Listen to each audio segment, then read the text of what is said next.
Purchase your tracks today. Zay! Zay, ba't ngayon ko na sumagot? Marshall, tama na. Pag-usap naman tayo, pag-usapan natin, okay? Please, nagmamakawa ako, Zay. Pag-usapan naman natin, ha? Mag-a-apply rin ako ng visa, okay? Susunod ako dyan. Di ba sabi ko sa'yo, susunod ako dyan? I met someone new in New York.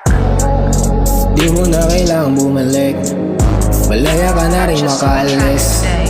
Di na hahanapin yung halik, kahit na mangako ko sa'kin magbabawi. Hindi mo na ako mababalik, kaya ko na magtiis. Di na rin ako nasasabik, kahit salubungin mo pa ng mga halik. Ang dami ko sinayang na oras sa'yo, hindi na sana binigyan pa ng rosas. Hindi na din to para pa sa'yo magpuposas. Manatili ka na lang dyan sa topas. Alam ko na din naman na may iba, pero di ka din nag-iisa. Di mo lang ako kinabisa, meron din akong pangalawa. Ano? No comment? Ano? Alas na po. Aalis ka na naman! Marshall, tama na, please. Tama na. Yan! Ganyan yung sinabi mo sa akin dati. Sa phone, kausap kita, diba? Wancho, tama na, please. Ay, please pa, puta.